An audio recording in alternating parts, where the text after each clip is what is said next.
Hello friends, my name is Ravindra Singh and I welcome you all my YouTube channel. तो इस video में बात करने वाले हैं स्पेसिफिकली आरआरबी की नोटिफिकेशन के बारे में। और ऑलरेडी नोटिफिकेशन आउट हो चुकी है, सभी को पता है। पर मैं इस वीडियो में कुछ ऐसे पॉइंट्स डिस्कस करूंगा जो आपको पता होने चाहिए फॉर्म फिलअप करने से पहले। ये नोटिफिकेशन जो है ऑलमोस्ट 66 पेजेस की है, बट हम कुछ पॉइंट्स डिस्कस करेंगे जो बहुत इंपॉर्टेंट होते हैं। आप देख सकते हैं, पहले तो जो मुझे इंपॉर्टेंट लगे वो मैंने इसमें डिस्कस किए हैं पॉइंट, और करूँगा आगे। फॉर एग्जांपल ये जो लिखा हुआ है, the online examination for next common recruitment process की नोटिफिकेशन है। अब एक चीज़ बड़ी इंपॉर्टेंट इसमें आती है जो आपको भी कई बार डाउट होता है। हम पेज नंबर 3 पे जाएंगे तो हमें दिखता है कि पार्टिसिपेटिंग आरआरबीज कौन से हैं।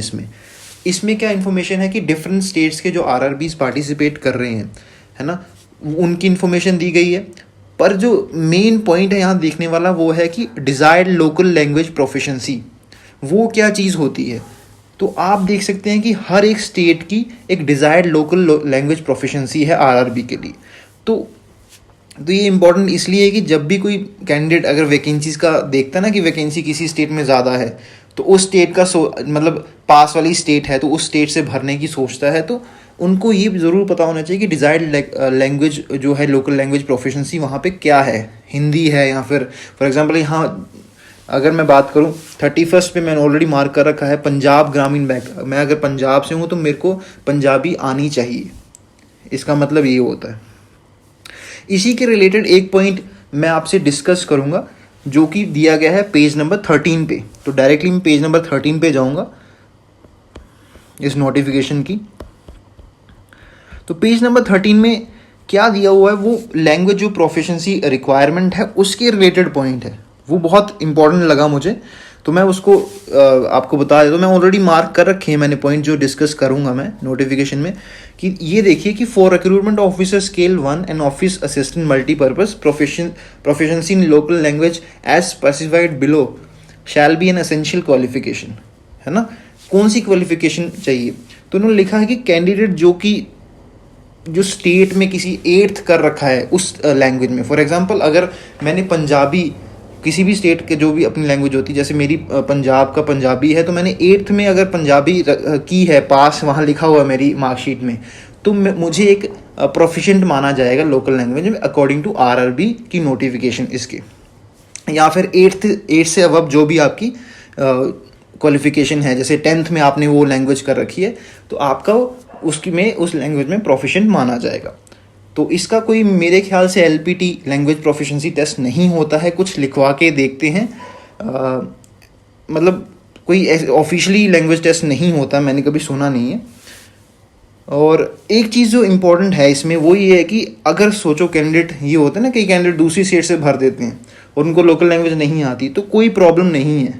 फॉर एग्जाम्पल अगर मुझे पंजाबी नहीं आती तो उसमें भी कोई प्रॉब्लम नहीं है। लिखा हुआ है कि where the candidate does not meet the foresaid requirement in local language at the time of selection he will be given a time of 6 months। मैंने ऑलरेडी मार्क कर रखा है 6 months from the date of joining to acquire the proficiency. This period can be extended by the boards of RRB within the framework of the rules and provided that such extension should not be beyond the probation period. तो आपको 6 month की extension मिलती है जब आप join कर लेते हो। अगर आपको लोकल लैंग्वेज नहीं आती तो आपको 6 month की एक एक्सटेंशन मिलती है जिसमें आप वो लैंग्वेज सीख सकते हो। तो ये टेंशन खत्म हुई। पहला पॉइंट जो हमने क्लियर किया वो लैंग्वेज प्रोफिशिएंसी का रहा, डिजायर्ड लैंग्वेज का वो पॉइंट क्लियर कर लिया, है ना। अब साथ ही में इसके साथ मैं करता हूँ एक क्रेडिट हिस्ट्री का बड़ा इशू चल रहा है ना। क्रेडिट हिस्ट्री क्या है, ये पॉइंट अभी रिसेंटली इंट्रोड्यूस किया गया आरआरबी की नोटिफिकेशन में। प्रीवियस नोटिफिकेशन में मेरे ख्याल से नहीं होता था। तो उन्होंने स्पेसिफिकली मेंशन किया हुआ है कि क्रेडिट हिस्ट्री तो जो सिविल स्कोर है मिनिमम 650 का चाहिए, उससे ऊपर रहना चाहिए। 650 इज़ दी मिनिमम। तो ये उन्होंने मेंशन ऑलरेडी कर रखा है नोटिफिकेशन में। और जिनका सेविंग बैंक अकाउंट नहीं है उनको उन्होंने स्पेसिफाई किया है कि उनको कोई ज़रूरत नहीं है सिविल स्कोर दिखाने के लिए। तो ये बहुत अच्छा पॉइंट है कि अभी आपको नॉलेज हो जाएगी सिविल स्कोर, आप अपना जान लीजिए। डिफरेंट प्लेटफॉर्म्स हैं जहाँ से आप इजीली अपना देख सकते हैं free of cost civil score. अगर तो फॉर एग्जांपल किसी ने लोन लिया रहता है या फिर कुछ अगर कम है तो आप उसको भी ठीक कर सकते हो, अभी टाइम है। तो ये सिंपल सा सिविल स्कोर का, इसकी कोई टेंशन ज़्यादा लेने की ज़रूरत है नहीं, है ना। अब बात करते हैं कि अब मैं जाऊंगा page number 5 of the notification, जिसमें क्राइटेरिया, एज क्राइटेरिया मेंशन किया हुआ है, जो कि बहुत इंपॉर्टेंट है नोटिफिकेशन को भरने से पहले, फॉर्म भरने से पहले। तो पेज नंबर 5 पे मैं जैसे जाता हूँ तो यहाँ पे मैंने ऑलरेडी मार्क कर रखा है ना। उन्होंने एज मांगी है एज ऑन 1 जून 2023, ठीक है जी। अब हमें मतलब किन से है, for officer scale 1 assistant manager above 18 years, below 30 years, candidate should not have been born earlier than 3rd June 1993 and later than 31st May 2005। तो ये दिया हुआ है डाटा यहाँ पे, है ना। और ऑफिस असिस्टेंट मल्टीपर्पज़ का भी डाटा दिया हुआ, आप यहाँ पे चेक कर सकते हैं, ज़रूर चेक कीजिएगा। और एक्सटेंशन, जो मैक्सिमम एज लिमिट की एक्सटेंशन मिलती है, वो कैटेगरी वाइज भी यहाँ पे मेंशन की गई है। अभी मैं बात करता हूँ कि अभी हम बात करेंगे एजुकेशन बैकग्राउंड क्या होना चाहिए। थोड़ा इंपॉर्टेंट पॉइंट है, वो पेज नंबर 12 पे जाएंगे डायरेक्टली। मैंने ऑलरेडी मेंशन कर रखे, पॉइंट आउट कर रखे हैं कि कहाँ पे क्या इंपॉर्टेंट वो इन्फॉर्मेशन है, ताकि आसानी हो जाए हमें डिस्कस करने में। 12 पे मैं जाता हूँ तो वहाँ लिखा है education qualification and post qualification experience as on last date of online registration 21 June. ये इसलिए इम्पोर्टेंट है क्योंकि जो लास्ट सेमेस्टर जिनका एग्ज़ाम हुआ था, फाइनल ईयर का एग्ज़ाम हुआ है पर रिजल्ट नहीं आया, उनके लिए क्वेश्चन बहुत इंपॉर्टेंट है। एजुकेशन क्वालिफिकेशन आप देख लीजिएगा, नॉर्मल है, बैचलर डिग्री चाहिए।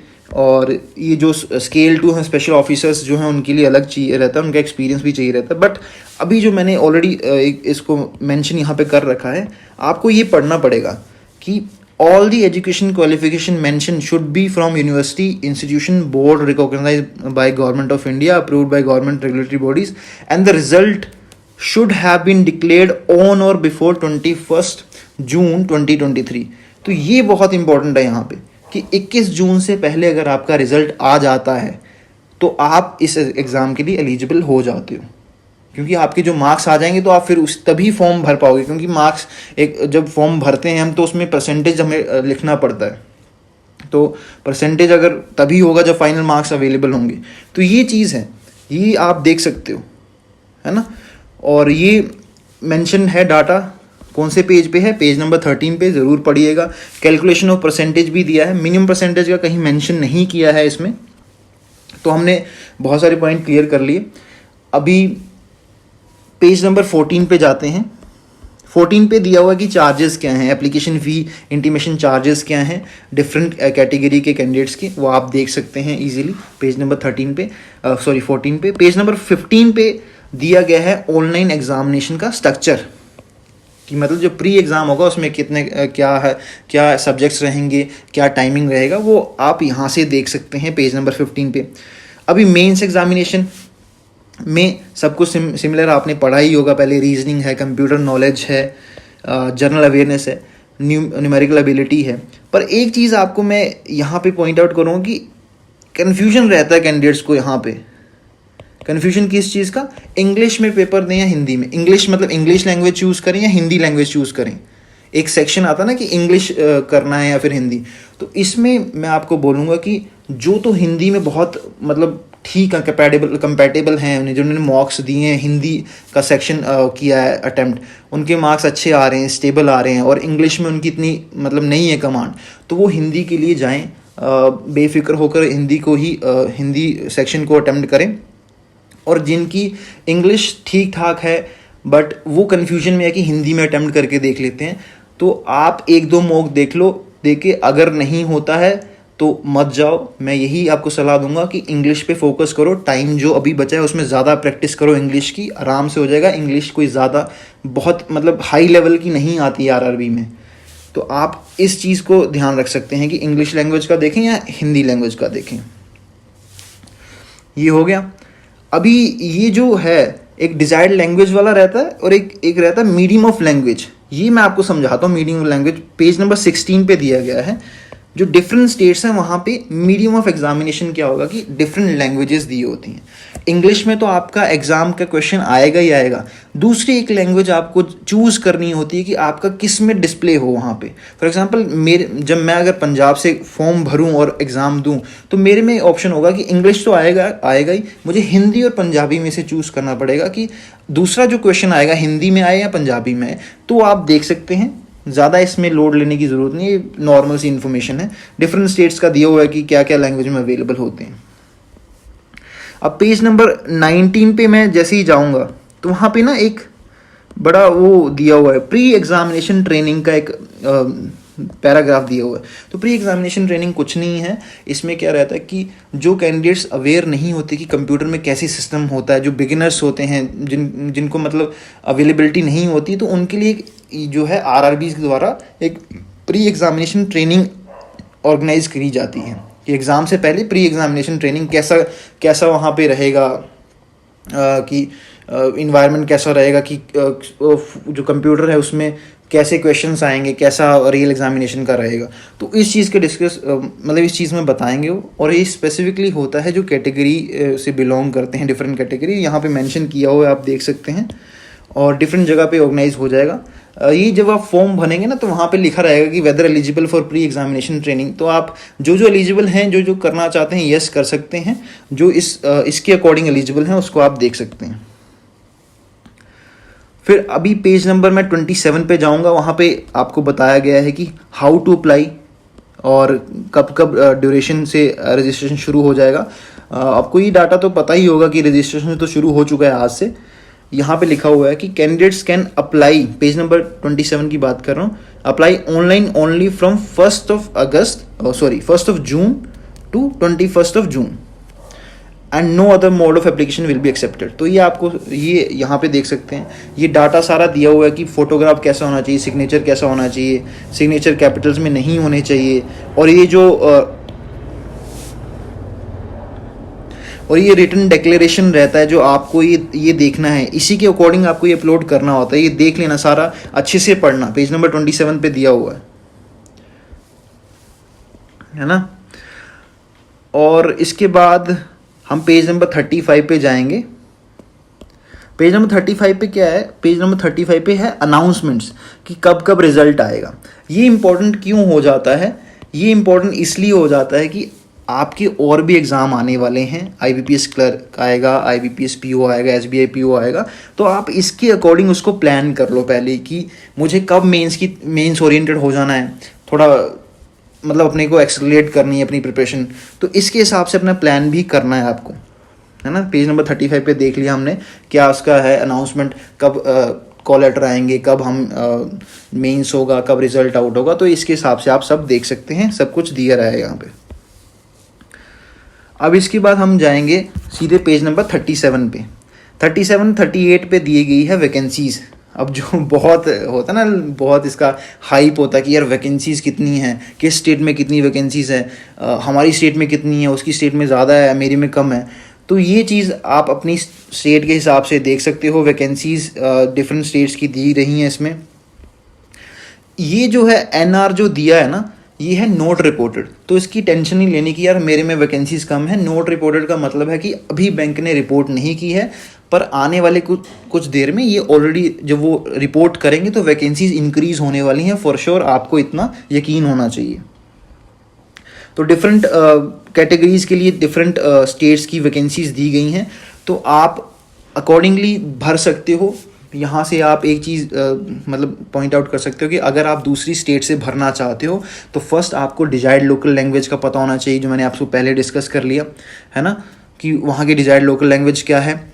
और दूसरा है कि वहाँ पे अगर आप कंफर्टेबल हो कहीं भी स्टे करने के लिए, होता ना कि कुछ लोग प्रेफर करते हैं कि यार मैं अपनी स्टेट में ही काम करूँ। एज ए PO RRB आपको एक वो अपॉर्चुनिटी प्रोवाइड करता है कि अपनी स्टेट में ही काम कर सकते हैं एज ए PO। बाकी PO में तो ऑल इंडिया लेवल रहता है। तो आपको ध्यान से पढ़ना और फिर ही फॉर्म भरना। मैं तो कहूँगा कि आप एटलीस्ट 4 से 5 दिन वेट कर लो फॉर्म भरने से पहले। सारी जो कन्फ्यूजन है, सारे डाउट्स हैं, क्लियर कर लो कि जो भी डाउट अराइज होता है उसको क्लियर कर लो। बहुत सारे प्लेटफॉर्म्स हैं, वहाँ से क्लियर कर सकते हो। अगर आपको स्टिल अगर कोई डाउट है तो मुझे कमेंट सेक्शन में पूछ सकते हो, मैं डाउट क्लियर करने की कोशिश करूँगा। टेलीग्राम चैनल भी है जहाँ मैंने ऑलरेडी RRB की नोटिफिकेशन शेयर कर दी है। तो आप इस ढंग से फॉर्म भरिए, अपनी तैयारी ढंग से करिए। आपको एक मैसेज देता हूँ मैं यहाँ पे कि अभी नोटिफिकेशन आई है ना, तो एक 2 टाइप का भी वो आएंगे, रिएक्शन आएंगे। पहला है कि आप एक्साइटेड हो जाएंगे बहुत कि अभी मुझे पढ़ना है, बहुत अच्छा, बहुत अच्छे से पढ़ना है। दूसरा ये होगा कि आपके मन में थोड़ा सा डर भी पैदा हो जाएगा कि ये टाइम कम रह गया, नोटिफिकेशन आ गई, टाइम कम आ गया। तो उस चीज़ को मन से हटाओ, फोकस ऑन प्रैक्टिस पार्ट पे फोकस करो, अच्छे से प्रैक्टिस करो, आपका एग्ज़ाम ज़रूर निकलेगा। ज़्यादा मन पे प्रेशर नहीं आने देना है बस। तो बस यही मैं डिस्कस करना चाहता था इस नोटिफिकेशन में। तो इसमें और हाँ, एक चीज़ यार, इसमें मैं पढ़ रहा था, उसमें दिया गया था कि जो पेज नंबर 3 पे है, हाँ, ये जो पेज नंबर 4 पे है एलिजिबिलिटी क्राइटेरिया, इसमें उन्होंने मेंशन किया हुआ है कि जो भी सर्टिफिकेट होता है ना, फॉर एग्जांपल कैटेगरी से जिससे भर रहे हो तो वो बाद में चेंज होगी नहीं। फॉर एग्जांपल अगर आपने EWS से भरा है या फिर OBC से भरा है और बाद में आप सोच रहे हो कि यार मेरे पास तो सर्टिफिकेट ही नहीं है, अब मैं जर्नल में आ जाता हूँ, ऐसा नहीं है। उन्होंने क्लियरली मेंशन किया हुआ है, यहाँ पे लिखा हुआ है, no request for considering the candidature under any category other than one in which one has applied will be entertained. तो ये ध्यान रखना, अगर आपके पास सर्टिफिकेट है तो ज़रूर भरो, अगर नहीं है तो फिर बाद में प्रॉब्लम हो जाएगा। तो ये चीज़ों का ध्यान रखो, ये चीज़ें बहुत इंपॉर्टेंट हो जाती हैं। तो यही चीज़ें मुझे डिस्कस करनी थी। That is it for this video. आप इस चैनल पे बने रहिए, मैं और अपलोड करता रहूँगा वीडियोज़ जो आपकी प्रिपरेशन में आपको हेल्प करेंगी।